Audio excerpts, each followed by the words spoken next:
সেই জিন্দা লাশ এখন এসে মানে দ্বিখণ্ডিত হয়ে গেছে, না আর চাপের মুখে আছে নানান রকম বিষয়। এত কিছুর পরে সেই জিন্দা লাশকে নিয়ে এখন মানে রাজনীতি এত গুরুত্ব পাচ্ছে কেন? বা আমি মনে করি মুক্তিযুদ্ধের পক্ষের শক্তি হিসাবে জাতীয় পার্টি বিপুল ভোট পাওয়ার সম্ভাবনা আছে। এবং সে ভোটে না জিতেও সরকার চালানোর যে অসাধারণ মজা, এটা এনসিপি সহ অন্যরা পাচ্ছে। তারা ভোট না হলে অত্যন্ত খুশি। মানে আপনাদের প্রার্থী দিতে পারবেন এতগুলো আসনে, যারা নাম জানা চেনা মুখ, এমপি হয়েছেন, মন্ত্রী হয়েছেন, সবই তো দেখা যায় ওই গ্রুপে দুই একজন আপনারা। এক আওয়ামী লীগকে ঠেকাতেই তো ভোট নষ্ট হয়ে যাবে ভোটের সময়। ভোটের বাকি কাজগুলো প্রশাসন কিভাবে করবে, বাকি কাজগুলো পুলিশ কিভাবে করবে, এবং যখন দেখা যাবে যে পুলিশ প্রশাসন আওয়ামী লীগকে হ্যান্ডেল করতে পারছে না, তখন স্বাভাবিকভাবে সেখানে জামাত এগিয়ে আসবে।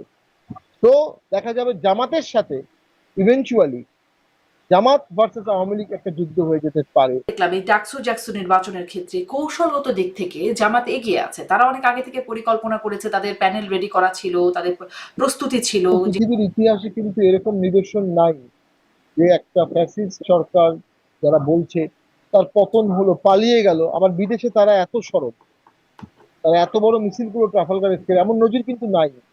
যারা ট্রাফালগার স্কয়ারে আওয়ামী লীগের পক্ষে মিছিল করলো তাদের অনেকেই কিন্তু আন্দোলনের সময় আওয়ামী লীগের বিপক্ষে মিছিল করেছে। অর্থাৎ শিফটিং হয়ে যাচ্ছে।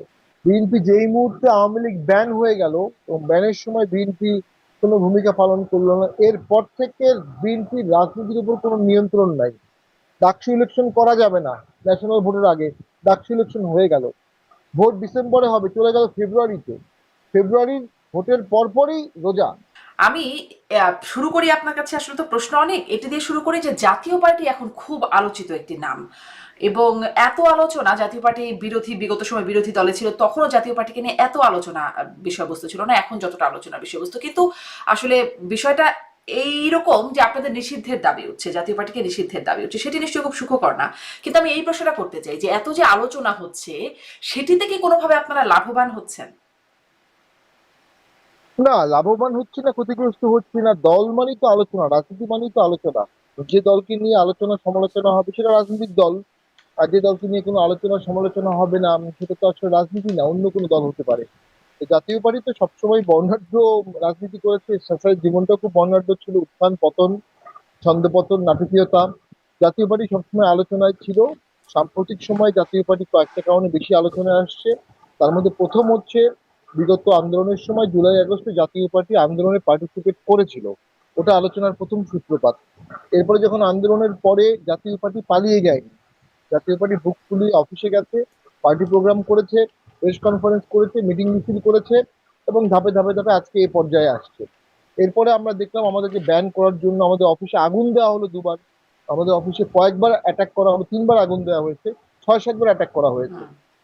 এটিও আলোচনার বিষয়বস্তু। আরেকটি বিষয় আলোচনার বিষয়বস্তু, জাতীয় পার্টি বর্তমান সরকারের প্রকৃত বিরোধী দল জাতীয় পার্টি। অর্থাৎ বর্তমান সরকার জামাতের সরকার, বর্তমান সরকার এনসিপির সরকার, বিএনপির সাথে তাদের কথাবার্তা খুব ভালো হয়। একমাত্র জাতীয় পার্টির সাথে তাদের কোনো কথাবার্তা নাই। জাতীয় পার্টি প্রকৃত বিরোধী দল হিসেবে এই সরকারের গঠনমূলক সমালোচনা করছে, পরামর্শ দিচ্ছে। মুক্তিযুদ্ধ যখন আঘাত হচ্ছে, কিন্তু 71 যখন আঘাত কথাবার্তা হচ্ছে, থাকলে জাতীয় প্রকৃত পার্টি বিরোধী দল কেন হতে পারবে না? কথাবার্তা তো না সংসদে যখন যায় বাস্তব, বিরোধী দল সরকারি দলের সাথে কথাবার্তা হ্যাঁ, হবে, এটাই অবশ্যই। স্বাভাবিক। হ্যাঁ, না, কথাবার্তা হওয়াটাই ওটা ওটা অবশ্য কোনো ক্রাইটেরিয়া না, কিন্তু আমরা যেহেতু আমাদেরকে বাদ দিয়েছে প্রক্রিয়া থেকে, সেই অর্থে আমরা বলছি আর কি আমরা বিরোধী দল, এবং আমরা বিরোধিতা করছি সব দেশের স্বার্থে, জনগণের স্বার্থে। ফলে জাতীয় পার্টির আলোচনা হচ্ছে। 71-এর মুক্তিযুদ্ধের পক্ষের বিশাল একটা জনসমর্থন এই মুহূর্তে অভিভাবকহীন। এই মুহূর্তে তাদের কণ্ঠস্বর নাই। এই মুহূর্তে তাদের পক্ষে কথা বলার একমাত্র জাতীয় পার্টি আছে। জাতীয় পার্টি মানবাধিকারের পক্ষে কথা বলছে, ন্যায় বিচারের পক্ষে কথা কিন্তু বলছে, ৭১-এর মুক্তিযুদ্ধের দেশের পক্ষে আপনারা স্বাধীনতার কি এমন পক্ষে। কথা বলছেন এখন? মানে কি কথা আপনারা, খুব ভয়েস কোথায়? না, আমরা আমরা 72-এর সংবিধানকে যখন কাটাছেঁড়া করার কথা বলা হচ্ছে, আমরা সেটা নিয়ে কথা বলছি।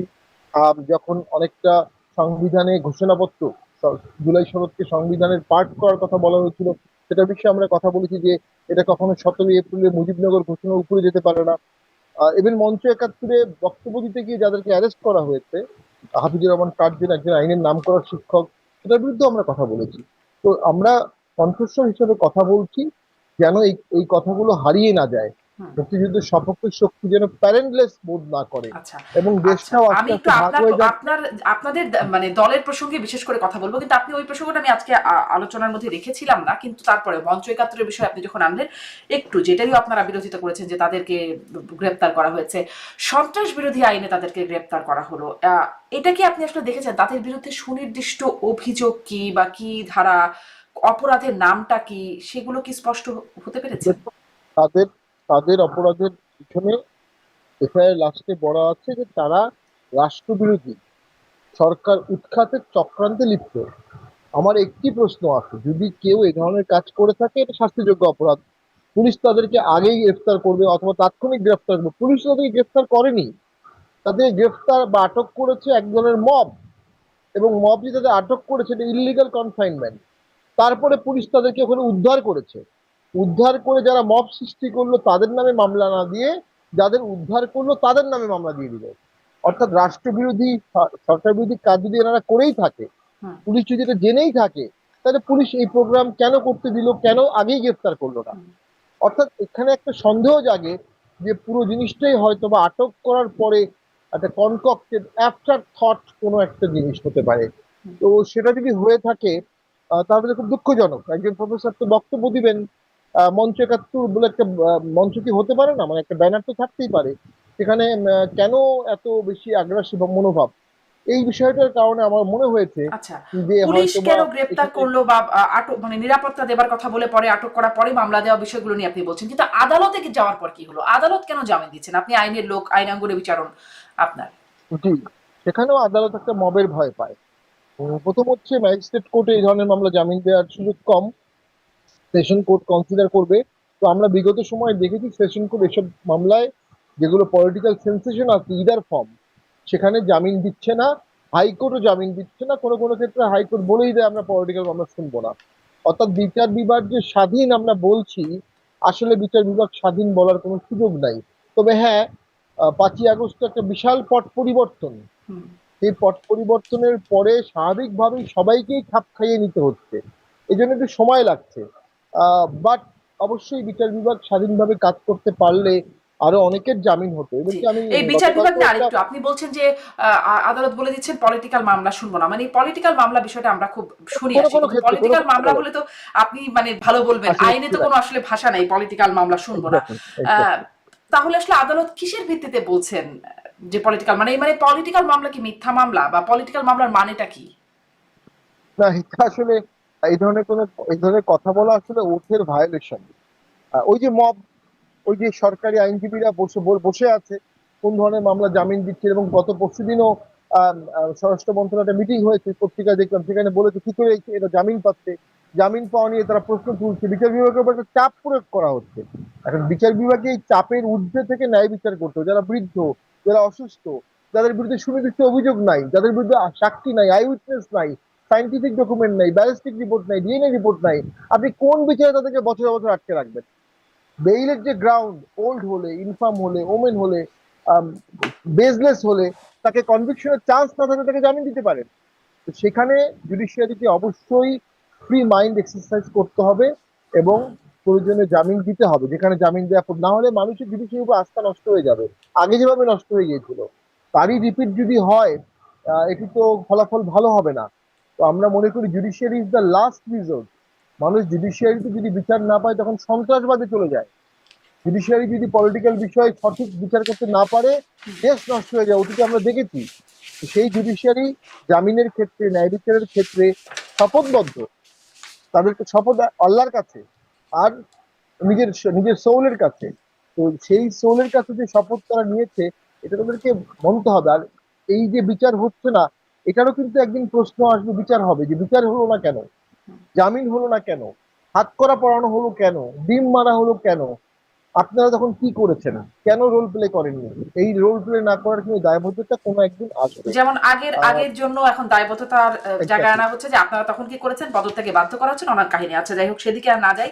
আরো অনেক বিষয় আজকে আসলে কথার প্রসঙ্গ আনবো বলে ভেবেছি, যেমন এই যে মানে আপনাদের মানে জাতীয় পার্টিকে নিষিদ্ধের বিষয়ে শুরু করলাম প্রশ্ন করাটা, সেটি আহ, এখন এত বেশি কেন আলোচনায় আসছে এই প্রশ্নটির সাথে আমি এই বিষয়গুলো মনে হলো যে অ্যানালাইসিসের জায়গা করতে গেলে এই জায়গাগুলো আসে যে সম্প্রতি সাবেক প্রধানমন্ত্রী শেখ হাসিনা, পতিত সরকারের প্রধানমন্ত্রী তার এবং জাহাঙ্গীর কবির নানক তার সাথে একটি ফোনালাপ ফাঁস হয়েছে। সেই ফোনালাপে শেখ হাসিনা বলছেন জাতীয় পার্টিকে জিন্দা লাশ হিসাবে আখ্যায়িত করছেন, এবং সেই জিন্দা লাশ এখন এসে মানে দ্বিখণ্ডিত হয়ে গেছে, না আর চাপের মুখে আছে নানান রকম বিষয়।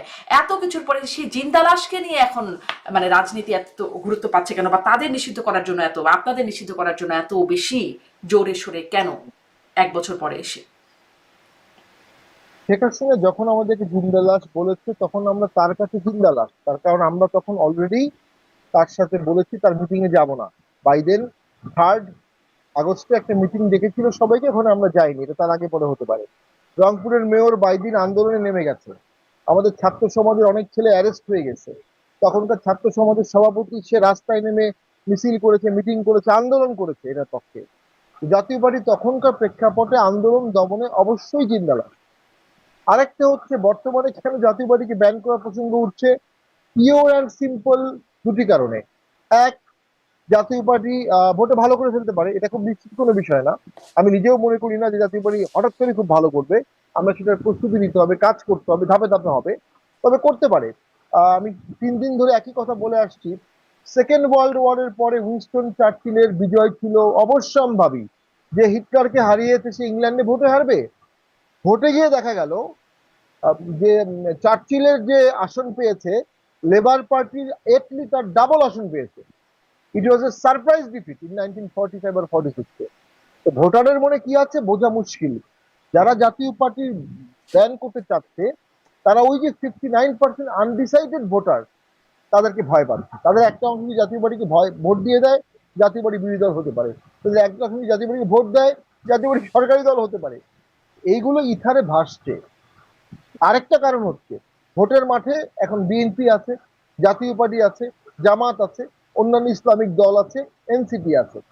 যদি জাতীয় পার্টিকে ভোটের মাঠ থেকে সরিয়ে দেওয়া যায়, প্র্যাকটিক্যালি বিএনপি তখন কর্নার হয়ে যাবে, বিএনপির কণ্ঠরোধ হয়ে যাবে, বিএনপির চাপে থাকবে, জামাত যেটা বলবে বিএনপি আক্ষরিক অর্থে তাই শুনতে বাধ্য থাকবে। এই যে বিএনপিকে বাধ্য করার জন্য জাতীয় পার্টিকে ব্যান করা হচ্ছে। কারণ যখন জাতীয় পার্টি থাকবে তখন জাতীয় পার্টির সহ একটা ভারসাম্যমূলক রাজনীতি হবে। তো সেই ভারসাম্যটা জামাত তার নিজের কন্ট্রোল নিতে চাচ্ছে, এনসিপি তার নিজের কন্ট্রোল নিতে চাচ্ছে, গণ অধিকার পরিষদ তাদের প্রক্সি হিসাবে এই যাত্রাটা শুরু করেছে। এটা কমপ্লিটলি নির্বাচনকে নিয়ন্ত্রণ করার চেষ্টা, যে মানে চেষ্টা শেখ গণ হাসিনা। অধিকার পরিষদ কার প্রক্সি হিসেবে এই আন্দোলন শুরু করেছে? এই যে জামাত এবং এনসিপি এখন যেটা ব্যান করতে আচ্ছা, চাচ্ছে গণ আচ্ছা। অধিকার পরিষদ, এটা 15 দিন, 1 মাস 2 মাস আগে চেয়েছে। হুম। তো এই যে 14 সালে ভোটটা নিয়ে কি প্রশ্ন, 14 সালে ভোট আওয়ামী লীগ নিয়ন্ত্রণ করেছে, ফলাফল ভোটের আগেই নিয়ন্ত্রণ করেছে, 18 সালেও করেছে, 24 সালেও করেছে। তাহলে এখন যারা জাতীয় পার্টির ব্যান করছে তারাও নির্বাচনের ফলাফলটা আগেই নিয়ন্ত্রণ করতে চাচ্ছে। আবার একই সাথে তারা বলছে ফ্রি ফেয়ার ইলেকশন চাই, লেভেল প্লেইং ফিল্ড চাই। আপনি ফেয়ার ইলেকশন চাচ্ছেন, লেভেল প্লেইং ফিল্ড চাচ্ছেন, তারপরে বলছেন একটা দল ব্যান করে দিতে হবে। অলরেডি একটা দল সেমি ব্যান আছে। তাহলে আপনার তো কন্ট্রাডিক্টরি স্টেটমেন্ট। গণতন্ত্রের জন্য যে আন্দোলন হয়েছিল, যারা এই আন্দোলন করেছিল তারা তো বোঝা যাচ্ছে গণতন্ত্রের জন্য আন্দোলন করেনি, তারা নিজের ক্ষমতার জন্য আন্দোলন গেছে। আরেকটা হচ্ছে জাতীয় পার্টিকে ব্যান করলে হয়তো বা ফেব্রুয়ারিতে ভোটটা হবে না, আরো 6 মাস, 1 বছর, 2 বছর, 3 বছর এভাবেই দেশ চলবে। তাহলে কেন গণতন্ত্র কেন ছাড়া জাতীয় পার্টিকে ম্যান্ডেট ব্যান ছাড়া করলে কেন সময় লাগবে বেশি? যদি যদি জাতীয় পার্টিকে ব্যান করা হয় আর জামাত বলে আমরা ভোটে যাব না, তাহলে বিএনপি ভোটের মতো একা থাকবে, ভোট হবে না। সিম্পল। এখন প্রশাসনে জামাতের যথেষ্ট আধিপত্য আছে, এনসিপির আছে, এনসিপির লোকজন সচিব নিয়োগ দিয়েছে, সিনিয়র সচিব, এটা আমরা আকাশে বাতাসে শুনেছি। সমস্ত ডিসি মধ্যে প্রভাব আছে, ভিসির মধ্যে প্রভাব আছে। তো এই অবস্থায় যদি কন্টিনিউ হয়, ভোটে না জিতেও সরকার চালানোর যে অসাধারণ মজা, এটা এনসিপি সহ অন্যরা পাচ্ছে। তারা ভোট না হলে অত্যন্ত খুশি, কিন্তু সেই হারে বিএনপি এই আনন্দটা নিতে পারেনি। অর্থাৎ এই সরকার আসার সাথে সাথেই প্রশাসনে একটা প্রতিযোগিতা হয়েছে, জামাত প্রশাসনে কতটুকু নিবে, বিএনপি কতটুকু নিবে, সেখানে বিএনপি পিছিয়ে পড়েছে। এবং বর্তমানে যদি এভাবে স্ট্যাটাস কুয়ো চলে তাহলে জামাতের কোনো অসুবিধা নাই, এনসিপির কোনো অসুবিধা নাই, কারণ তারা ভোটে জিতে সরকার গঠন করলে যে সুবিধা পেত তার থেকে বেশি সুবিধা পাচ্ছে। ঠিক সেই জায়গাতে জাতীয় পার্টি পথের কাটা হয়ে দাঁড়িয়েছে জাতীয় পার্টিকে এই জন্য অনেকে ব্যান করতে চাচ্ছে। এটা সম্পূর্ণ অগণতান্ত্রিক, সম্পূর্ণ ইল্লিগাল, হুম, সম্পূর্ণভাবে ইমোরাল, অ্যাপলিটিক্যাল। এবং একটা নিবন্ধিত দল আর একটা নিবন্ধিত দলের ব্যান চাইতে পারে না, চাওয়া উচিত না। জি। জামাত তো সেই পাকিস্তান ব্রিটিশ পিরিয়ডের দল, এত সুদীর্ঘ একটি দল আমাদের ব্যান চাবে, আমরা এটা কষ্ট পেয়েছি। জি, আপনাদেরকে কষ্ট মানে আনন্দিত করবার কোনো প্রয়াস কারো নাই, কষ্ট দেওয়ারই হয়তো প্রয়াস আছে। একটু আসি যে আসলে আপনি ভোটারদের মন বোঝার কথা যেটি বলছিলেন ওখানে একটু কথা বলতে চাই, কিন্তু তার আগে ওই ফোনালাপটির কথা যেটি জিজ্ঞাসা করছিলাম যে জিন্দা লাশ যেখানে জাতীয় পার্টিকে বলা হলো, সেখানে জাতীয় পার্টি মানে সেখানে জাহাঙ্গীর কবির নানক শেখ হাসিনাকে বলছেন যে সব ঠিক আছে, বিহারিপট্টি বিহারিরা সব ঠিক আছে, কিন্তু সেন্টু কমিশনার, জাতীয় পার্টির সেন্টু কমিশনার, তিনি তার লোকদের নিয়ে কিছু ঝামেলা পাকাচ্ছেন, তাকে মানে খুবই নেগেটিভলি আসলে ওখানে চিত্রায়িত করছেন জাহাঙ্গীর কবির নানক, এবং তাকে পিক করে ফেলার নির্দেশ দিচ্ছেন শেখ হাসিনা, জাতীয় পার্টির তাদেরকে ছেঁকে ফেলার কথা বলছেন। এখানে একটু জানতে চাই সেই সেন্টু কমিশনার এখন কোথায়, তিনি কি করছেন? উনি আমাদের জাতীয় পার্টির খুব গুরুত্বপূর্ণ একজন নেতা ছিলেন। ওনার বেশ জনপ্রিয়তা ছিল, উনি কয়েকবার কমিশনার হয়েছিলেন। উনি কখনো রওশন এরশাদ গ্রুপে ছিলেন, এখন আনিস গ্রুপে আছেন। এই মুহূর্তে আমাদের গ্রুপে নাই, বাট ওনার প্রতি আমার পূর্ণ শ্রদ্ধা আছে। উনি আমার ঘনিষ্ঠ মানুষ, আমরা একসাথে অনেক গল্প করেছি, অনেক কথা বলেছি, এবং উনি একজন জনপ্রিয় মানুষ, আচ্ছা, অস্বীকার করা এই যাবে না। মুহূর্তে আপনাদের আর গ্রুপে নেই, আর আপনাদের যে আরেকটা গ্রুপ আছে জাতীয় পার্টি, আনিসুল ইসলাম মাহমুদ, মুজিবুর রহমান চুন্নু, তাদের সেখানে তাকে গ্রুপে? মাঝে মধ্যে দেখা গেছে, মাঝে মধ্যে দেখা গেছে, ও, জি। তাদের গ্রুপে। কিন্তু তখন তিনি আমাদের সাথেই ছিলেন, তখন তো একটাই গ্রুপ ছিল।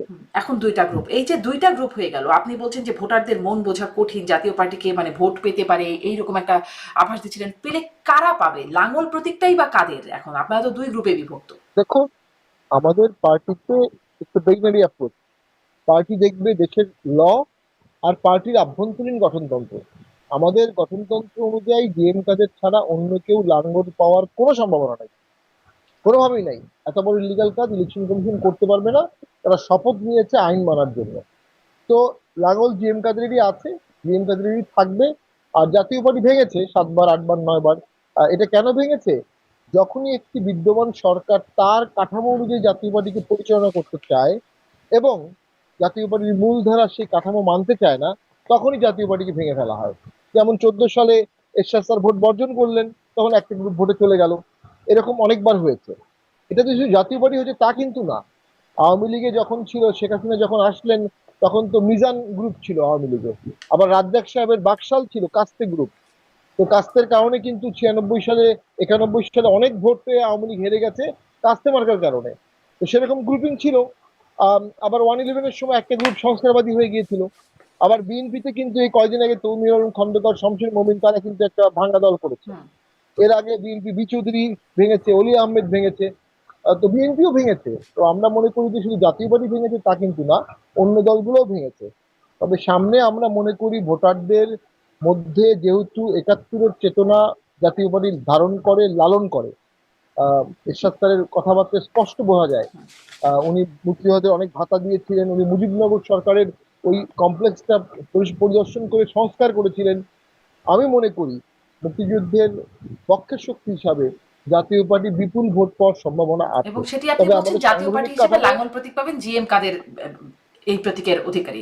তো সেইটাও যদি হয় তাহলে আপনারা মানে আপনাদের প্রার্থী দিতে পারবেন এতগুলো আসনে, যারা নাম জানা চেনা মুখ, এমপি হয়েছেন, মন্ত্রী হয়েছেন, সবই তো দেখা যায় ওই গ্রুপে, দুই একজন আপনারা আলোচিত ব্যক্তি ছাড়া সবই তো দেখা যায় ওই গ্রুপে। আপনি বলছেন সেন্টু কমিশনার, তিনি ওই গ্রুপে চলে গেছেন। আহ, আপনাদের আছে কি নির্বাচন করবার মতো? আমাদের আমাদের যারা আছে, আম, তারা অনেকেই আগে ভোট করেছেন, সাবেক এমপি এমন অনেকে আছেন, নতুন এমপি ভোট করার সক্ষম এমন অনেকে আছেন। পাশাপাশি আমরা মনে করি যেহেতু মুক্তিযুদ্ধের শপথের শক্তি বিশাল একটি মাঠ ফাঁকা আছে, সেখানে অনেকেই নতুন যোগ দিয়ে জনপ্রিয়, স্থানীয়ভাবে জনপ্রিয় অনেকে ভোট করতে পারেন, ভোটে আমাদের দলে আসতে পারেন। আমরা আশাবাদী আমরা যোগ্য প্রার্থী দিতে পারবো এবং জনগণ ভোট দেবে। হুম। কিন্তু লেভেল প্লেইং ফিল্ড থাকবে কিনা, সুষ্ঠু ভোটের কোনো আলামত আমরা এখনো দেখছি না। আজকে হলো সেপ্টেম্বর, নভেম্বরে তফসিল হবে, এখনো আমাদেরকে ব্যান চাচ্ছে। তফসিলের 2 মাস আগে একটা দলের ব্যান চাচ্ছে এবং সেটা নিয়ে আন্দোলন হচ্ছে। সে দেশে সুষ্ঠু ভোট হবে কিভাবে? সে দেশে লেভেল প্লেইং ফিল্ড হবে কিভাবে? সরকার তো এ বিষয়ে নিরপেক্ষ না। হুম। সরকার এনসিপির সরকার। জি, লেভেল প্লেইং ফিল্ডের কথা বলছেন। আপনি বলছেন যে আরো অনেকেই আসতে পারে আপনাদের দলে। কিন্তু যারা চলে গেলেন আপনাদের দল ছেড়ে বা বিভক্ত হয়ে গেলেন, দল ছেড়ে চলে যে গেলেন কিনা, মানে বিভক্ত হয়ে গেলেন, আরেকটা গ্রুপে ভাগ হয়ে গেলেন, তারা কি আসবেন? তাদের সাথে মিটমাটের কি কোনো সম্ভাবনা আছে? এখন আমার খুব শ্রদ্ধাভাজন একজন ব্যক্তি বিধান চৌধুরী, তাকে নিয়ে তিনটা গল্প বলি। যে উনি যখন 91 সালে সংসদে গেলেন, তখন ওনাকে কেউ কথা বলতে দিবে না, কারণ তখন জাস্ট জাতীয় পার্টির পতন হয়েছে। তো উনি প্রথমেই বঙ্গবন্ধুর নামে খুব সুন্দর কথা বললেন, আওয়ামী লীগের এমপিরা চুপ হয়ে গেল। এরপর জিয়াউর রহমানের পক্ষে কথা বললেন, বিএনপির এমপিরা চুপ হয়ে গেল। এরপর উনি বললেন এরশাদকে মুক্তি দেওয়া উচিত। তখন আর কেউ হইচই করলো না। ওনার দুটো বিখ্যাত কথা আছে। উনি দেউলিয়া হয়েছিলেন, চাঁদপুরের বিখ্যাত জমিদারের সন্তান, বাংলাদেশের প্রাইম মিনিস্টার ছিলেন, তিনি কিন্তু দেউলিয়া হয়েছিলেন। তাদের কিছুই নাই, সে সময় এরশাদের আমলে দুর্নীতি হয়নি, তার একটা নিদর্শন তিনি। তো তিনি বলেছেন রাজনীতিবিদরা দেউলিয়া হয়। উনি দেউলিয়া হওয়ার পরে সাংবাদিকদের জিজ্ঞেস করেছিলেন। আরেকটা উনি মজার ঘটনা হচ্ছে, রাজনীতিতে শেষ কথা বলে কিছু নাই। তো আমাদের ক্ষেত্রেও আমরা বলবো, রাজনীতিতে শেষ কথা বলে কিছু নাই। রাজনীতি নিষ্ঠুর বাস্তবতার খেলা। আমরা যদি আসন বেশি পেতে চাই, আমাদেরকে ফ্লেক্সিবল থাকতে হবে। মানে আপনাদেরকে ফ্লেক্সিবল থাকতে হবে, আবার এক হয়ে যাওয়ার জন্য ফ্লেক্সিবিলিটি যতটুকু দরকার, এটাই বুঝলাম। আম, আপনি বলছেন নিষিদ্ধ না হলে ভোটে গেলে কি হবে, আর নিষিদ্ধ যদি করে দেওয়া হয় তখন আপনারা কি করবেন? দেখুন, এটা আসলে খুব দুঃখজনক হবে। নিষিদ্ধ হলে আমরা তো কোনো জঙ্গি দল না, আমরা কোনো রেবেল দল না, আমরা কোনো বিপ্লবী সংগঠন না। নিষিদ্ধ হলে আমরা আসলে কি করব? আমরা প্রথমে আইনগত ভাবে এটা প্রতিকার চাবো, ডেফিনেটলি। তারপরে আমরা অপেক্ষা করব। আমার দৃঢ় বিশ্বাস এই ধরনের নিষেধাজ্ঞা বেশ বেশি দিন কখনোই রাখতে পারবে না, এবং এই ধরনের নিষেধাজ্ঞা দেওয়া একটা রাষ্ট্রীয় আহাম্মকতা হবে। সেটা এই গভর্নমেন্ট করবে না। এই গভর্নমেন্ট ভোট করতে আসছে, এই গভর্নমেন্ট ব্যান করতে আসে নাই। এই গভর্নমেন্ট ইনক্লুসিভিটি আনতে হবে, এক্সক্লুশনারি অ্যাপ্রোচ নেওয়া যাবে না। ইতিমধ্যে আওয়ামী লীগকে ব্যান করা আছে, আওয়ামী লীগকে বাইরে রেখে ভোট করা একটা কঠিন কাজ। তারা ভোটে বাধা দেবে, তারা ভোটে পদে পদে বাধা দেবে, দেওয়া শুরু করেছে। ট্রাফালগার স্কোয়ারে বিশাল মিছিল করলো। ভাঙ্গায় সরকার ছিল না 4 দিন, টোটালি কোনো সরকার ছিল না, টিউনো অফিস বা অন্য অন্য জায়গায়। নবনীতা তার একটা বক্তব্যে বলেছে যে যে পুলিশ পালিয়েছে মসজিদে। তাহলে ভোটের সময় কি পোলিং সেন্টার গুলো দিতে হবে মসজিদের ভিতরে? পালানোর জায়গা কোথায় হবে? তো সরকার ঝুঁকি বাড়াবে না ঝুঁকি কমাবে? সরকারের ঝুঁকি কমাতে হবে, সর্বনিম্ন পর্যায়ে ঝুঁকি আনতে হবে। তো আমাদের ব্যান করবে এ ধরনের কোনো চিন্তা করে কোনো কৌশল করার প্রয়োজনীয়তা আমরা দেখছি না। আমরা ব্যান করার মতো কোনো কাজ করিনি। হুম। কোনো লিগাল কোনো গ্রাউন্ড নেই আমাদেরকে ব্যান করার। জি। আপনার কি মনে হয়, মানে লিগ্যাল গ্রাউন্ড নাই, তারপরেও তো আন্দোলনটা চলছে, বেশ রাস্তায় গেছে অনেকগুলো দল, ইসলামী আন্দোলন, ইসলামী দলগুলো আছে, জামাত ইসলাম, ইসলামী আন্দোলন সহ কয়েকটি ইসলামী দল, 7টির মতো ইসলামী দল, এবং সাথে সাথে আরো এনসিপি, গণ অধিকার পরিষদ, এবি পার্টি, তারাও সমর্থন দিচ্ছে এই দাবিতে। নিষিদ্ধ হবার সম্ভাবনা আসলে কতটা, যদি বলি কত শতাংশ দেখেন আপনি নিষিদ্ধ হবার সম্ভাবনা, না দেখুন, হবার কত ব্যাপারটা শতাংশ? অনেকাংশে জি। অনেকাংশে বিএনপির উপর নির্ভর করবে। বিএনপি যদি এখানে সুস্পষ্টভাবে হুম। হুঙ্কার দেয় ইনক্লুসিভ ইলেকশন আমরা চাই, আর কোনো দলকে নিষিদ্ধ করা যাবে না, যেটা তারা বলেছে, তা যদি ওই কথা পালন করে, তাহলে তো বাকিদের কথায় জাতীয় পার্টি ব্যান হওয়ার কোনো সম্ভাবনা আমি দেখি না। তবে বিএনপি যদি কোনো কারণে সফট হয়ে যায়, চুপ হয়ে যায়, তখন অন্যরা এটা করতে পারে। এটা সকলের জন্য সুইসাইডাল হবে। এরকম কিছু ঘটলে দেশ, গণতন্ত্র, রাজনৈতিক দলগুলো একসাথে ডুবে যাবে। সময়ের ব্যাপার মাত্র। রাজনীতির অঙ্ক তাই বলে। এরশাদকে যখন 2006 সালে তার নমিনেশন বাতিল করা হলো, 111 চলে আসলো। তো জাতীয় পার্টিকে যখনই অপদস্থ করা হয়েছে, তখনই দেখা গেছে একটা পট পরিবর্তন হয়ে গেছে। তো আমরা মনে করি ডেফিনেটলি এই ধরনের কোনো দাবি আর রাজনৈতিক দলগুলো করবে না। প্রত্যেকের প্রতি পারস্পরিক শ্রদ্ধাবোধ থাকা উচিত। জামাত যখন ব্যান করা হয়েছিল, তখন তো আমরা স্পষ্ট এটা প্রতিবাদ করেছিলাম। হুম। জামাতের ব্যান তো আমরা কখনো চাইনি। আজকে জামাত আমাদের ব্যান চাবে কেন? আমি তো এটা কোনো যৌক্তিক কারণ দেখি না। জামাত, গণ অধিকার পরিষদ, এনসিপি, এদের কারোর সাথে আমাদের ব্যক্তিগত শত্রুতার কোনো কারণ নাই। কিন্তু আমরা মুক্তিযুদ্ধের সপক্ষের দল, এটা একটা কারণ হতে পারে। ব্যক্তিগত মানে একটা কারণ দেখছেন আপনি, যাই হোক, ব্যক্তিগত শত্রুতা না থাকার পরেও আপনাদের অফিসে বারবার হামলা হচ্ছে আপনি বলছিলেন, এবং সেই হামলার পরে গণ অধিকার পরিষদের নেতাকর্মীরা আহত হবার ঘটনায় তারা একটি মামলা করছে আপনাদের বিরুদ্ধে। জিএম কাদের প্রধান আসামি, আপনিও আছেন সেই মামলার আসামি, করে মামলার আবেদন করা হয়েছে, সেটি আমরা দেখেছি, মামলার আবেদন। তারপর আসলে কি, তারপরে কোনো অগ্রগতি হয়েছে? তারপরে আমরা কোনো অগ্রগতি জানি না, সম্পূর্ণ মিথ্যা একটি মামলা। মামলার ড্রাফটটা আমাদের কাছে আসছে, সম্পূর্ণ ভিত্তিহীন এবং মিথ্যা একটি স্টেটমেন্ট সেখানে আছে। এবং যা ঘটেছে পুলিশের সামনে ঘটেছে, যা ঘটেছে আর্মির সামনে ঘটেছে, যা ঘটেছে তার সম্পূর্ণ ভিডিও আছে। এরপরও যদি একটা মিথ্যা মামলা দেয়া হয় এবং পুলিশ নেওয়া হয়, পুলিশ কার নির্দেশে সেই মামলা নিচ্ছে, এটা একদিন বিচার হবে। কে এই ইল্লিগাল আদেশটা পুলিশকে দিচ্ছে যে যে ঘটনাটি পুলিশের সামনে ঘটেছে সেটার বিষয়ে একটি মিথ্যা মামলা নেওয়া হবে, হুম। এটি তো ন্যায় বিচারের চরম মিসক্যারেজ অফ জাস্টিস হবে। আপনারা কি কোনো মামলা করেছেন আপনাদের অফিসে হামলার জন্য? আমরা কোনো মামলা করিনি, আমরা একটা মামলা পুলিশকে দিয়েছিলাম, পুলিশ সেই মামলাটা নেয়নি। আমাদের অফিসে আগুন দেওয়া হয়েছে, আগুনের এভিডেন্স আছে, তারপরেও আমাদের মামলা নেয়নি। হুম। সেখানে যদি এর কাউন্টার একটি ফলস মামলা নেয়, এটা তো কিন্তু আমরা মনে করি। আপনাদের মামলা না নেয়ার কারণ কি দেখালো? মানে কদিন আগে আসিফ নজরুল স্যার বললেন না, আইন উপদেষ্টা, তিনি তো বলছেন বারবার যে কেউ মামলা করতে গেলে মামলা না নেয়ার কোনো এখতিয়ার নাই। মানে এত যে মামলা হচ্ছে, মিথ্যা মামলা হচ্ছে, সেই প্রশ্নটি যখন করা হয়েছিল তখন কিন্তু তিনি এই কথা বলেছিলেন যে কেউ যদি ব্যক্তি মামলা করে, মামলা না নেয়ার এখতিয়ার নাই। তাহলে আপনাদের মামলাটি কোন গ্রাউন্ডে নেওয়া হলো না? দেখুন, অনেক ক্ষেত্রে ব্যক্তি মামলার কথা আমি বলিনি, এটা মব ক্রিয়েট করা হয়। অনেকগুলো মামলায় বিএনপি করেছে, লোকজন নিয়ে থানায় যখন যায় তখন থানার ওসি সাহেব মামলা নেওয়া ছাড়া কিছু উপায় থাকে না। অনেক ক্ষেত্রে অনেক ওসি মামলা ডিনাই করেছে, পরে কোর্টে গিয়ে মামলা করেছে, কোর্টেও মব সৃষ্টি করেছে। আমরা কোনো মব সৃষ্টি করি নাই, আমরা কোনো সাংবাদিক নিয়ে যাইনি। ওই গণ অধিকার পরিষদ সাংবাদিক নিয়ে গিয়ে মামলা করার চেষ্টা করেছে। এটা তো আসলে কোনো ড্রামা না যে সাংবাদিক নিয়ে আপনি মামলা করতে যাচ্ছেন দেখাচ্ছেন। তো আমার মনে হয় এগুলো তো রাজনীতিতে অপকৌশল। তো সকল সাংবাদিক নিয়ে দলের মামলা করতে গেলে অপকৌশল, সমস্যা কোথায়? কোনো সমস্যা নাই। এটা একটা পুলিশের উপর প্রেশার ক্রিয়েট করা, যে আপনি যদি ন্যায়সঙ্গত কারণে মামলা না নেন, আপনার বিরুদ্ধে সাংবাদিক রিপোর্ট করে দেবে, আমরা এখনই প্রেস কনফারেন্স করে বলবো মামলা নিচ্ছে না। এটা এক ধরনের মব, কমপ্লিট মব। তো সেই মব তো আসলে পুলিশকে চাপ প্রয়োগ করা হচ্ছে। এই ধরনের ঘটনার রাজনীতির জন্য অশনি সংকেত। এই ধরনের ঘটনা যত কম ঘটবে দেশ তত বাঁচবে। যারা দেশকে বাঁচাতে চাচ্ছে তারা এই ধরনের ঘটনা ঘটাবে না, যারা দেশকে ডুবাতে চাচ্ছে তারা এই ধরনের ঘটনা ঘটাচ্ছে। আমরা দেশকে বাঁচাতে চাই, আমরা এই ধরনের ঘটনা চাই না। জি, সেই 29শে আগস্টের ঘটনা, যেদিন এই হামলা মারামারির ঘটনা ঘটলো, সেই ঘটনায় নুরুল ইসলাম, নুরুল হক নুরু, তিনি বেশ ব্যাপক আহত হলেন, তাকে প্রহার করা হলো, সেটাও ক্যামেরার সামনে আমরা দেখেছি, যৌথ বাহিনী, বিশেষ করে সেনাবাহিনীর প্রহারে। তারপর তাকে এভাবে আহত করার ঘটনায় একটা তদন্ত কমিটি গঠন করা হবে। সেদিনই বললেন প্রেস সচিব, প্রধান উপদেষ্টার প্রেস সচিব। পরে 2 তারিখে, সেপ্টেম্বরের 2 তারিখে একটি তদন্ত কমিটি গঠন করা হলো, বিচার বিভাগীয় তদন্ত কমিটি, 1 সদস্য বিশিষ্ট। এবং তাদের সেই কমিটির আসলে 15 দিনের মধ্যে তদন্ত প্রতিবেদন দেবার কথা ছিল। সেই 15 দিন শেষ হয়ে গেছে। 2 তারিখ থেকে আজকে 18 তারিখের কথা বলছি আমরা। এসেছে জানেন তদন্ত প্রতিবেদন? 15 দিনের মধ্যে দেওয়ার কথা, 15 দিন আমি শেষ। যতটুকু জানি সেখানে 15 দিন না 1 মাস সময় দেওয়া হয়েছে খুব সম্ভবত, যদিও আমি শিওর না। সেখানে আমি দেখেছি যেটা, ওখানে টার্মসটা খুব আপত্তিকর।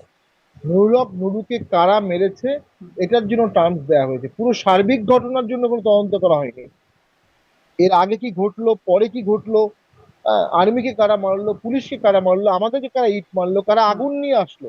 এবং এই ঘটনার পরে 2 দিন পরে কিন্তু আমাদের অফিসে আগুন দেওয়া হয়েছে একবার, আবার 3 দিন 4 দিন পরে আবার আগুন দেওয়া হয়েছে।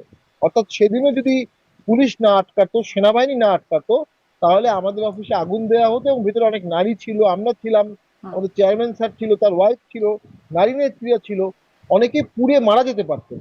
সেই ঘটনাটা তদন্তটাকে ন্যারো করে দেওয়া হয়েছে। আমি মনে করি ওটার টার্মসটা অনেক বড় করা উচিত। তা না হলে আসলে একটা ন্যারো ইনকোয়ারি হতে পারে। এবং এ বিষয়ে তো সেনাবাহিনীও তার একটা আইএসপি এর একটা বিবৃতি দিয়েছে। আইএসপি এর বিবৃতিটার সাথে তো তদন্তের ইয়েটা ঠিক সামঞ্জস্যপূর্ণ হচ্ছে না।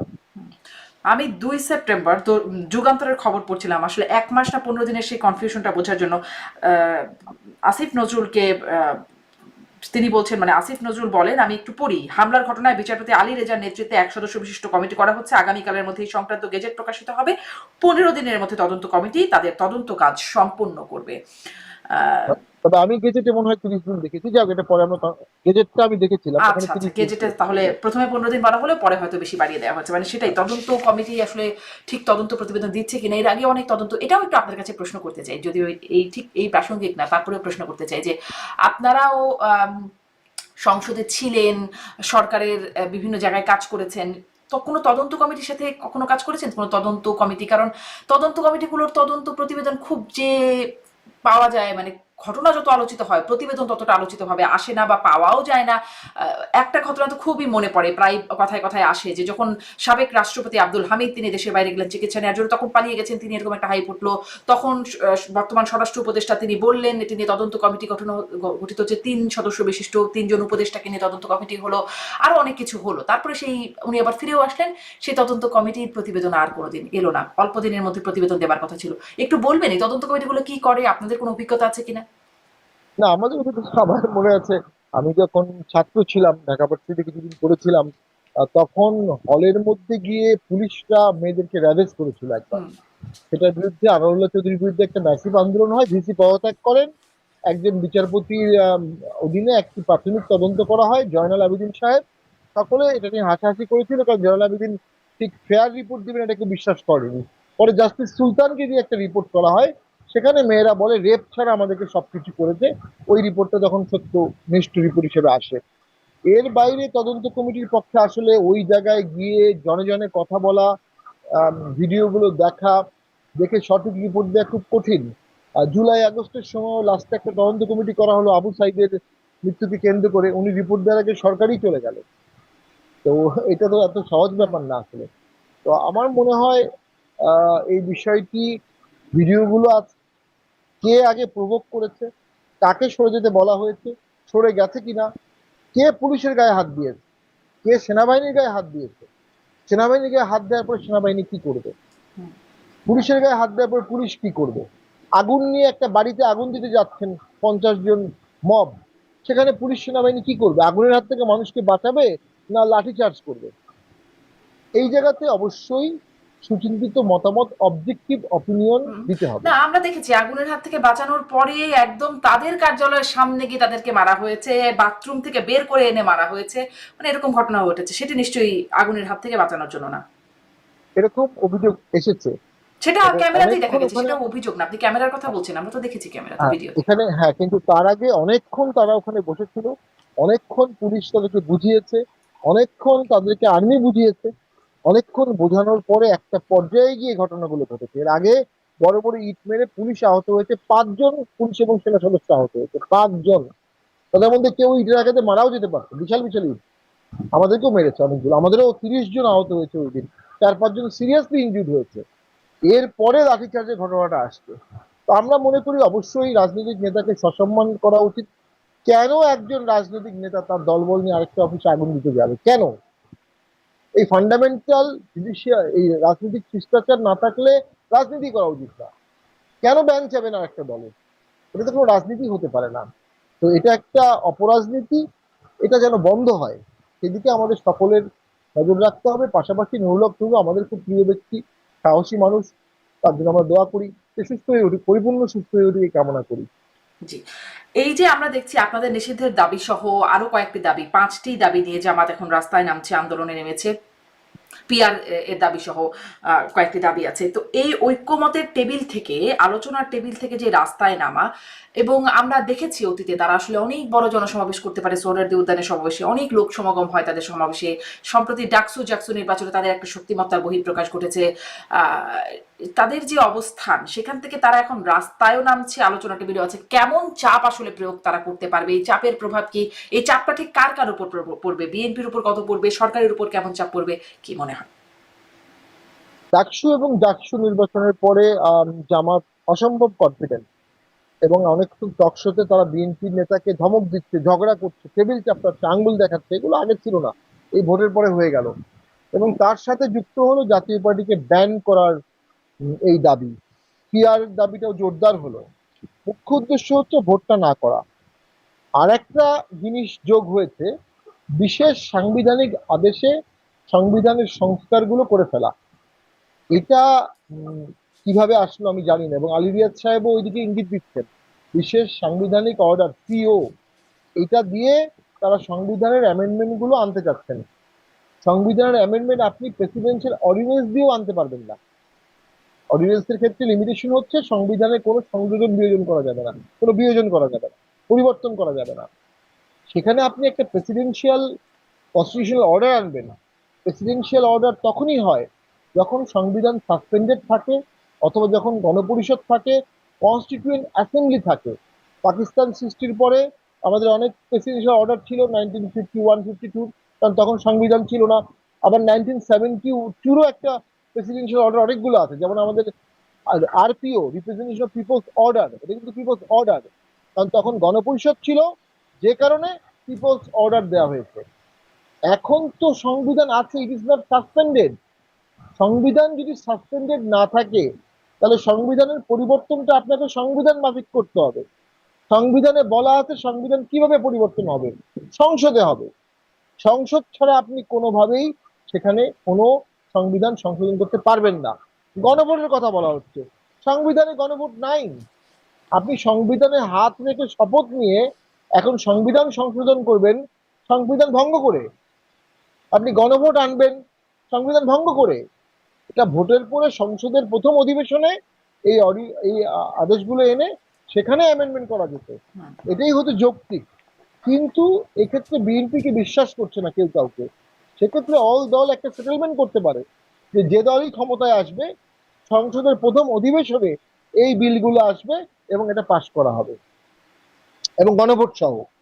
তো তাছাড়া তো আমি মনে করি যেটা হচ্ছে, জামাত বা এনসিপি যা চাচ্ছে বা অন্য ছোট দলগুলো যা চাচ্ছে তাই চাপিয়ে দেওয়া হচ্ছে, ঐক্যমত কমিশন রিপ্লেস হচ্ছে জামাত দ্বারা কিন্তু বা আপনি যে এনসিপি দ্বারা। গ্রাউন্ড গুলো বললেন যে যেই যেই কারণে এটি আইনগতভাবে হবে হওয়া উচিত না বা হওয়ার কথা না, কিন্তু ডক্ট্রিন অফ নেসেসিটি দেখিয়ে অনেক কিছুই তো জায়েজ হয়ে গেল। এই অন্তর্বর্তী সরকার এগুলোও তো এভাবে হওয়ার কথা না যেভাবে হয়েছে, কিন্তু হয়ে তো গেল ডক্ট্রিন অফ নেসেসিটির দোহাই দিয়ে বা সেটার কারণে বলবো আমি। তো সেটা তো সেটা তো সেটা তো নেসেসারি ছিল। এটা কি নেসেসারি? এটা কি একটা গভর্নমেন্ট ছাড়া সেটাও দেশ তো চলবে না, একটা সরকার সুপ্রিম কোর্ট পালিয়ে বলে গেছে। দিতে পারে হ্যাঁ এটাও নেসেসারি, তখন তো বলে দিয়েছিল। হ্যাঁ, তা সুপ্রিম কোর্ট তখন বলেছিল যে হ্যাঁ শপথ নিতে পারে, যেহেতু গভর্নমেন্ট নাই, একটা গভর্নমেন্ট পালিয়ে গেছে, এখন আরেকটা গভর্নমেন্ট আসবে, তাহলে সংসদ ডিসলভ করতে হবে এবং শপথ নিতে হবে। এই শপথ নেওয়াটা সুপ্রিম কোর্ট নেসেসারি ফিল করে বলেছে নেসেসারি। এখন আপনার যে অ্যামেন্ডমেন্ট গুলোর কথা আমরা বলছি, এটা কি এই মুহূর্তে নেসেসারি? এগুলো তো ডেফিনেটলি পরবর্তী সরকার করতে পারে। আর 106 কোনো পার্লামেন্ট না, 106 কোনো অ্যাডভাইজারি অপিনিয়ন, এটা বাইন্ডিং না। Advisory opinion on interpretation of law for public importance. তো এখানে তো আমি মনে করি এটা ল নাই, যেখানে what there is a vacuum of law, সেটা 106 দিয়ে আপনি ভ্যাকুয়াম পূরণ করতে পারবেন না। আরেকটা কথা আপনাকে বলি, স্বভাবতই আওয়ামী লীগের অ্যামেন্ডমেন্ট গুলো চাচ্ছে না এখন এই মুহূর্তে, বিএনপি চাচ্ছে না, জাতীয় পার্টি চাচ্ছে না। কারা চাচ্ছে? কত পার্সেন্ট লোকের দল তারা? মেজর 3টা দল চাচ্ছে না, মেজর একটা দল চাচ্ছে, ছোট দলগুলো চাচ্ছে। তাহলে মেজর ওই ছোট দলের কথাই শুনে ঐক্যমত কমিশন বলছে যে সিও দিয়ে আমরা এগুলো করতে পারবো। অর্থাৎ জলটাকে ঘোলা করা হবে, পানিটাকে ঘোলা করা হবে অসাংবিধানিক ভাবে, এবং এর ফলে যে অনৈক্যর সৃষ্টি হবে সেটা যে কোথায় যাবে আল্লাহ জানে। তবে পার্লামেন্ট ভোটের সাথে একটা হ্যানা ভোট হতে পারে, যে এই সংবিধানের অ্যামেন্ডমেন্ট গুলো আপনারা চান কিনা। যদি সেখানে হ্যাঁ পাশ করে, তখন একটা কম্পালশন আসবে পরের গভর্নমেন্টের উপর এগুলোকে ইমপ্লিমেন্ট করার। হ্যাঁ না যদিও ভোটটা কিভাবে সংবিধানে হবে, একটা এটার হ্যাঁ ভোট প্রক্রিয়াটা থাকে। কেমন হতে পারে? এটা আমাদের 91 সালে হয়েছিল। 91 সালে যখন বিএনপি আসলো, তখন তারা সংসদীয় গভর্নমেন্ট হবে নাকি প্রেসিডেন্সিয়াল গভর্নমেন্ট হবে, সেটার একটা হ্যানা ভোট হয়েছিল, যে আপনি কি ধরনের সংবিধান মানে সরকার চাচ্ছেন। তো সেটা তখন হতে পারে যে আমরা যখন ব্যালট দেব, সেই ব্যালটের সাথে একটা হ্যানা ভোট থাকবে যে এই সংবিধান অ্যামেন্ডমেন্ট করা হচ্ছে, আপনি কি এর পক্ষে নাকি বিপক্ষে। ওইটার সাথে একটা আলাদা ব্যালট থাকবে, ওটা তখন ঘুরানোর সময় আলাদা করে দেবে। জি। তবে এখানে যে প্রবলেমটা হচ্ছে, এই মুহূর্তে তো হ্যাঁ না ভোট আমাদের সংবিধানে নাই অ্যাজ অফ টুডে। আচ্ছা, তার মানে এখানেও তাহলে করে ফেললে সেটাও আবার অসাংবিধানিক হয়ে যাবে। ওটা পরবর্তীতে রেট্রোস্পেক্টিভ অপারেশন দিতে হবে, কিন্তু সংবিধানে রেট্রোস্পেক্টিভলি নাই এটাকে মানে অ্যাপ্রুভ করা যাবে করতে না হবে। এমনটাও তো বলা নাই, তাই না, যে এরকম কোনো ভোট করা না, যাবে না। গণভোটের মতো বিষয় বা এই ধরনের বিষয় সংবিধানে না থাকলে করা খুব মুশকিল, বা পরবর্তীতে অ্যামেন্ডমেন্ট করা যাবে, এর একটা নজির আছে। বিচারপতি শাহাবুদ্দিন সাহেব যখন ছিলেন, তখন উনি যখন 91 সালে ক্যাটের গভর্নমেন্টের হেড হলেন, উনি বললেন আমি এক শর্তে হব যদি আমাকে আবার চিফ জাস্টিস করা হয়।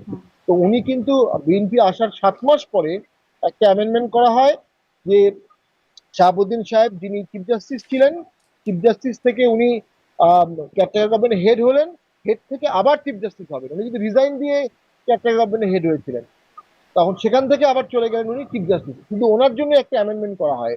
তো সেই নজিরটা আছে। যে এই ধরনের রেট্রোস্পেক্টিভ ভূতাপেক্ষিক ভাবে অ্যামেন্ডমেন্ট করা যেতে পারে। জি। আহ, একটু আসি যে অনেক রকম আতাতের কথা শোনা যাচ্ছে। একে তো আপনাদের উপরে সেই বিষয়টা আছেই, আপনারা স্বৈরাচারের দোসর, আপনাদের সাথে এইটা একটা খুবই আলোচিত টার্ম হয়ে গেছে যে আপার উপর ভর করেছেন আপা, যে আপার উপর ভর করে আপা ফিরতে চান। তো আপনাদের সাথে একটা আতাতের অভিযোগ আছে। এখন আবার জামাত অভিযোগ করে বিএনপির সাথে আওয়ামী লীগের আতাত, আর বিএনপি অভিযোগ করে জামাতের সাথে আওয়ামী লীগের আতাত। মানে আওয়ামী লীগের আতাতের সবগুলো দলের সাথেই কম বেশি অভিযোগ উঠছে। আসলে কি কোনো আতাত তলে তলে কোথাও কারোর সাথে হচ্ছে? মানে একটা, যে দলটিকে এরা ব্যান করেছে সেই দলটিকে নিয়েই তারা আলোচনা করছে। তো যে দলটিকে নিয়ে আপনি আলোচনা করবেন এত বেশি, সেই দলকে আপনি ব্যান করে নিশ্চিহ্ন করতে পারলেন না। যদি নিশ্চিহ্ন করতে না পারেন তাহলে ব্যান কিভাবে করবেন, কিভাবে সে ব্যানটা টেকসই হবে, এটা ইয়েট টু সি। আওয়ামী লীগের বিরুদ্ধে গণহত্যার অভিযোগ আছে নেতৃবৃন্দের বিরুদ্ধে, কিন্তু দল আওয়ামী লীগকে ব্যান করে একটা রাজনৈতিক সলিউশন অত্যন্ত কঠিন। আমি মনে করি যে পরিমাণ মামলা আওয়ামী লীগের শীর্ষ নেতৃবৃন্দের বিরুদ্ধে হয়েছে, তারা ভোটে অংশগ্রহণ করতে পারবে না। অর্থাৎ চিহ্নিত অপরাধী বা চিহ্নিত যারা প্যাট্রন ছিল অপরাধগুলোর, তারা ইতিমধ্যে ভোটের মাঠ থেকে আউট হয়ে গেছে। দল হিসেবে এখন আওয়ামী লীগকে অলটুগেদার দূরে রাখা অনেকগুলো কমপ্লিকেশন সামনে নিয়ে আসবে, যে কমপ্লিকেশনসটা হ্যান্ডেল করার মতো প্রশাসনিক কাঠামো এখন বাংলাদেশে নাই। এক আওয়ামী লীগকে ঠেকাতেই তো ভোট নষ্ট হয়ে যাবে ভোটের সময়।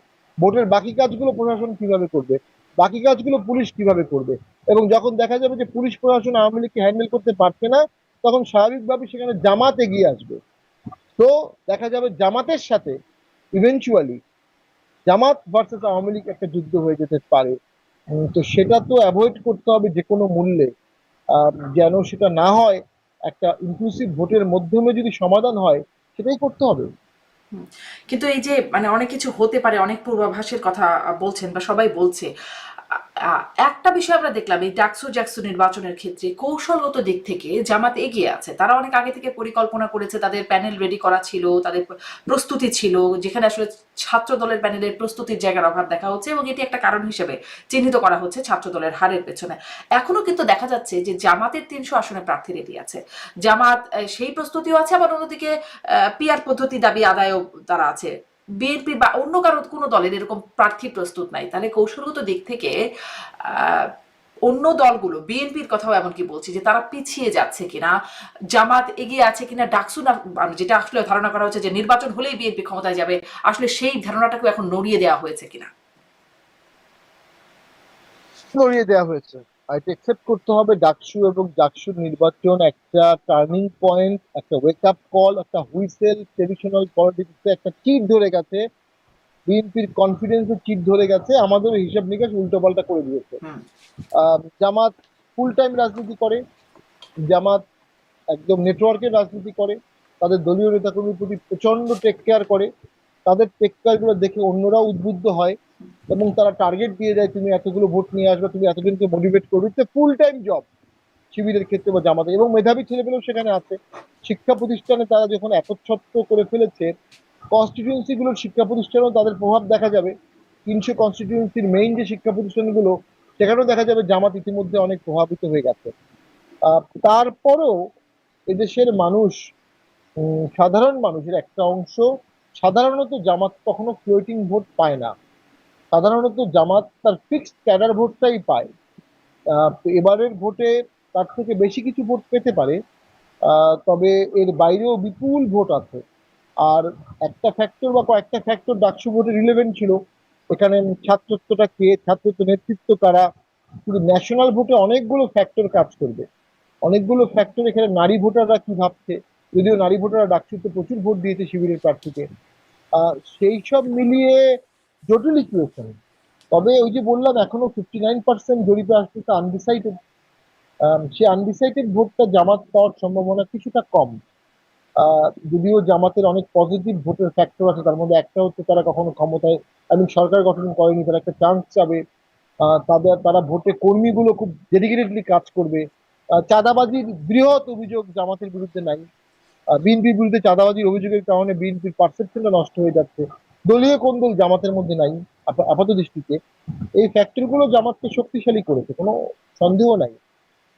তবে এর বাইরেও আরো অনেক ফ্যাক্টর আছে যেটা জামাত বিরোধী শক্তিকেও শক্তিশালী করবে।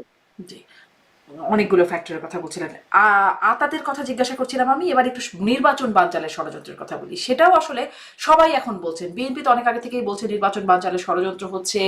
আহ, আমরা দেখলাম এটি এখন সরকারের মধ্যে থেকেও বলা হচ্ছে যে নির্বাচন বানচালের ষড়যন্ত্র চলছে এবং সেটি করার কোনো সুযোগ নাই, এরকম বার্তাও দেওয়া হচ্ছে। বানচালের ষড়যন্ত্র আসলে কেউ করছে কি, কেন করছে, কারা করছে বলে মনে হয়? বর্তমান সরকার এবং ঐক্যমত্য কমিশনের চেয়ারম্যান সহ আরো গুরুত্বপূর্ণ ব্যক্তিরা বারবার বলছে ফেব্রুয়ারিতে ইলেকশন করতে হবে, ফেব্রুয়ারিতে ইলেকশন করতে হবে, তা জিজ্ঞেস না করলেও বলছে। হুম। এই বারবার বলাটাই সন্দেহজনক। কেউ যখন তাকে জিজ্ঞেস করছে, তিনি তো একবার বলে দিয়েছেন ফেব্রুয়ারিতে ইলেকশন হবে। তো আমি মনে করি সরকার নিজেও কতটা ফেব্রুয়ারিতে ইলেকশন করতে প্রস্তুত, আই ডাউট।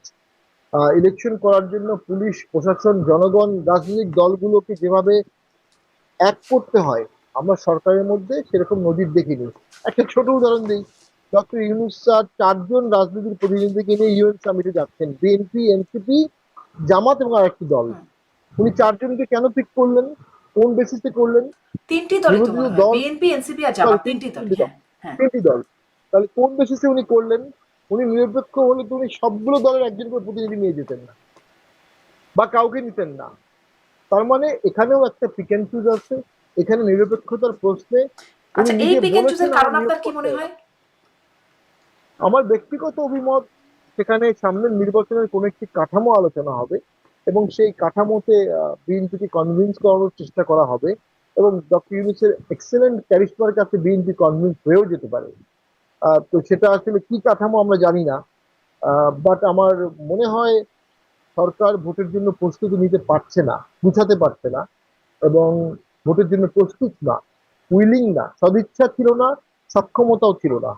সদিচ্ছা অর্জন করেনি, সক্ষমতাও অর্জন করেনি। তো ভোটটা তো শুধু শুধু হবে না। 45,000 সেন্টারে ভোট হবে, 45,000 সেন্টার। তো এবং সকল রাজনৈতিক দলের মধ্যে একটা ঐক্যমত সৃষ্টি করা। দলগুলোর আভ্যন্তরীণ রিফর্মে এই সরকার কোনো কাজ করেনি। তো আমরা তো মনে করি সেই ট্রেডিশনাল দলই চলছে। ভোটিং ব্যবস্থার মধ্যেও যেসব অভিযোগ ছিল সেগুলো আসছে, পাশাপাশি দল ব্যান করে দিয়ে নির্বাচন নিয়ন্ত্রণের চেষ্টাও চলছে। এর মধ্যে তো নর্মাল একটি কেয়ারটেকার গভর্নমেন্ট ভোট করাও কঠিন হবে। হুম। তাহলে বিএনপি কে কনভিন্স করার একটা প্রচেষ্টা হতে পারে এর মাধ্যমে বলছেন আপনি। এটাও কি একটা হতে পারে। হতে পারে? আচ্ছা, এটাও কি একটা মানে যেমন সম্প্রতি মাহফুজ আলম উপদেষ্টা, তার উপরে লন্ডনে হামলা, তার আগে নিউ ইয়র্কে হামলা, এরকম যে ঘটনা ঘটছে, সেখানে আসলে তার পক্ষে কেউ দাঁড়াচ্ছে না। যেমন বিএনপির কেউ গেলে আওয়ামী লীগের লোকজন হুম। বিক্ষোভ করে, কিন্তু সেখানে বিএনপির লোকজন থাকে। আওয়ামী লীগের কেউ গেলে, আগে যখন গিয়েছে, বিএনপির লোকজন থাকে, আওয়ামী লীগের লোকজনও পাল্টা থাকে। যেমন মাহফুজ আলমের পক্ষে কেউ নাই। এখানে নিয়ে যাবার এটাও কি একটা কারণ যে সামনে আসলে বিক্ষোভ করলে পাল্টাপাল্টি তাদের বিভিন্ন দল রাস্তায় থাকবে প্রতিরোধের জন্য? না, এমনটা আমার মনে হয় না। উনি তো ইউএন সামিটে ঢোকার সময় সবাইকে নিয়ে যেতে পারবেন না। তো কোথাও না কোথাও ওনাকে একাই ফেস করতে হবে। এটা দুঃখজনক, বিদেশিরা বাংলাদেশে এভাবে করে বিক্ষোভ করে, দেশের ইমেজ খুব ক্ষুণ্ণ হয়। এটা আগেও হয়েছে, শেখ হাসিনার আমলেও হয়েছে, পরেও হয়েছে। কিন্তু আপনি যখন ব্যান করবেন তখন কি করবেন? এবং পৃথিবীর ইতিহাসে কিন্তু এরকম নিদর্শন নাই যে একটা ফ্যাসিস্ট সরকার যারা বলছে তার পতন হলো, পালিয়ে গেল, আবার বিদেশে তারা এত সরব, তারা এত বড় মিছিল করলো ট্রাফালগার স্কয়ারে, এমন নজির কিন্তু নাই। যারা ট্রাফালগার স্কয়ারে আওয়ামী লীগের পক্ষে মিছিল করলো তাদের অনেকেই কিন্তু আন্দোলনের সময় আওয়ামী লীগের বিপক্ষে মিছিল করেছে। অর্থাৎ শিফটিং হয়ে যাচ্ছে। বর্তমান সরকার সুশাসন দিতে পারছে না, ইনক্লুশন দিতে পারছে না। মানুষ এই সরকারের বিরুদ্ধে ক্ষেপে উঠছে। বিপ্লব, আন্দোলন, অভ্যুত্থান যেটাই বলেন, সেটা একটা হাই অ্যাসপিরেশন তৈরি করেছিল। সেই হাই অ্যাসপিরেশন যখন সরকার বা রাজনৈতিক দলগুলো মেটাতে পারছে না, এটা জনগণকে একটা কাউন্টার রেভলিউশনের দিকে নিয়ে যাচ্ছে। ঠিক নেপালে এই ঘটনাই ঘটেছিল। রাজতন্ত্র বিলোপ করা হলো, কংগ্রেসকে একবার পালিয়ে পালিয়ে গেল কংগ্রেস, আবার আসলো, প্রচন্ড আন্দোলন করলো, মানুষ ইকোনমিক্যালি হিউজ সাফার করলো।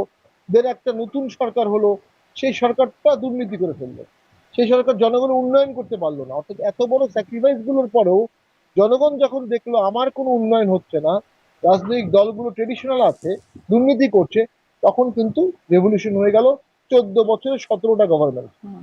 তো বাংলাদেশেও কিন্তু এই জুলাই আন্দোলনের যে অ্যাসপিরেশন, সেটা সম্পূর্ণভাবে বিনষ্ট হওয়ার একটা আশঙ্কা আছে। এবং সেই আশঙ্কা থেকে একটা কাউন্টার রেভলিউশন হওয়ার সম্ভাবনা প্রকট। এবং এই সরকারের বিরুদ্ধে মানুষের ক্ষোভ বাড়ছে, এবং এই সরকারের বিরুদ্ধে ক্ষোভ দেখালে তাকে রক্ষা করবে কে? হুম, পুলিশ কতটুকু করবে? কারণ পুলিশ তো এর আগে সরকারের পক্ষে রক্ষা করতে গিয়ে পরিণতি দেখেছে, প্রশাসন দেখেছে। এই সরকারের নিজস্ব কোনো বড় রাজনৈতিক দল নাই, জামাত তাকে রক্ষা করার চেষ্টা করতে পারে। আর এছাড়া তো আমার মনে হয় রক্ষা করার মতো আর কোনো রাজনৈতিক শক্তি নাই। হুম। তার মানে এই ক্ষোভের বহিঃপ্রকাশ কি নেপালের মতো হতে পারে? কোনো এক সময় হতে পারে, যদি সরকার ইনক্লুশন না করে, সরকার সঠিক সুশাসন না করে হুম, এবং দেশটাকে দুর্নীতিমুক্ত না করে। আমরা তো দেখলাম দুর্নীতি কমেনি, সুশাসন হয়নি, বিচার বিভাগের স্বাধীনতা হয়নি, মিডিয়া স্বাধীন না, মিডিয়ার লোকজনকে অ্যারেস্ট করা হচ্ছে, হ্যারাস করা হয়েছে। তাহলে একটি আগের সরকারের যে খারাপ দোষগুলো ছিল তার অনেকগুলোই তো আমরা দেখছি ধারাবাহিকতা চলছে। এই ধারাবাহিকতাই চলে, তাহলে মানুষ কেন ওই রক্ত দেওয়ার প্রতিশোধ নেবে না? যে রক্ত দিয়েছিলাম যে কারণে তোমরা সেটা করলা না, এটা জনগণের সাথে প্রতারণা। সেই প্রতারণার প্রতিশোধ জনগণ নেবে যদি এখন থেকে আমরা ঐক্যমতের পথে না হাঁটি। জি, জি। আমি একটা প্রসঙ্গ বলছিলাম যে নির্বাচন বালচারের ষড়যন্ত্র অভিযোগ বিএনপি করছে, সরকারের মধ্যে থেকে উঠছে, এবং সরকারের মধ্যে একজন উপদেষ্টা যিনি আরো বিশেষভাবে আলোচিত সরকারের উপদেষ্টা হিসেবে ছাড়াও ছাত্র নেতা তিনি আসিফ মাহমুদ, তিনি বলছেন যে ডিসেম্বরে যারা নির্বাচন চেয়েছিল তারাই এখন নির্বাচন বানচালের ষড়যন্ত্র। অনেক বিশ্লেষকরা আমি এই বিষয়ে যখন জিজ্ঞাসা করি তারা বলছেন যে এটি আসলে সেনাবাহিনীকে উদ্দেশ্য করে বলা হতে পারে, কারণ সেনাবাহিনী বারবার ডিসেম্বর ডিসেম্বর বলে ওই জায়গাটি বলেছিল। তারাই এখন মানে এইটা কি তার এই বক্তব্যটাকে আপনি কিভাবে দেখেন সেটা একটু শুনি। দেখুন, ফেব্রুয়ারিতে নির্বাচন তো আসলে ঝুঁকিপূর্ণ, এবং বিএনপি এটাতে রাজি হওয়া ভুল করেছে। বিএনপি যেই মুহূর্তে আওয়ামী লীগ ব্যান হয়ে গেল এবং ব্যানের সময় বিএনপি কোনো ভূমিকা পালন করলো না, এরপর থেকে বিএনপির রাজনীতির উপর কোনো নিয়ন্ত্রণ নাই। ডাকসু ইলেকশন করা যাবে না ন্যাশনাল ভোটের আগে, ডাকসু ইলেকশন হয়ে গেল। ভোট ডিসেম্বরে হবে, চলে গেল ফেব্রুয়ারিতে। ফেব্রুয়ারির ভোটের পরপরই রোজা। কোনো কারণে ভোট যদি 7 দিন বা 10 দিন পিছিয়ে যায়, তাহলে রোজার কারণে ভোট একেবারে চলে যাবে সেই পরবর্তী ডিসেম্বরে। তো আমি তো মনে করি এখানে বিএনপি কিছু ভুল করে ফেলেছে। যখনই বিএনপি ফেব্রুয়ারিতে রাজি হয়ে গেল, বিএনপি ডিসেম্বর পর্যন্ত সরকারকে ফ্রি চেক দিয়ে দিল। কিন্তু বিএনপি কিন্তু এর আগে যে পরিমাণ হাইপ উঠিয়েছিল, সেই হাইপে বিএনপি রাজনীতির নিয়ন্ত্রণ নিয়ে নিচ্ছিল। সেই নিয়ন্ত্রণটা বিএনপি হারিয়ে ফেললো, এবং এই যে হারিয়ে ফেলেছে এর সাথে যুক্ত হলো ডাকসু নির্বাচন, জাকসু নির্বাচন। এই হারিয়ে যাওয়া নিয়ন্ত্রণ বিএনপির হাতে আসতে অনেক সময় লাগবে, এবং আমি মনে করি এই বিএনপির হাত থেকে হারিয়ে যাওয়ার কারণে ভোট নাও হতে পারে, দেরি হতে পারে। জি, অনেকগুলো পূর্বাভাস দেখা যাক সময়ের সাথে সাথে এই পূর্বাভাসগুলো আসলে কোন দিকে যায়, নানা পরিস্থিতি নতুন করে তৈরি হয়, তখন পূর্বাভাসের গতিপথ চেঞ্জ হয়, তখন নিশ্চয়ই কথা বলার সুযোগ হবে। শামীম পাটোয়ারি, আপনার সাথে অনেক ধন্যবাদ যুক্ত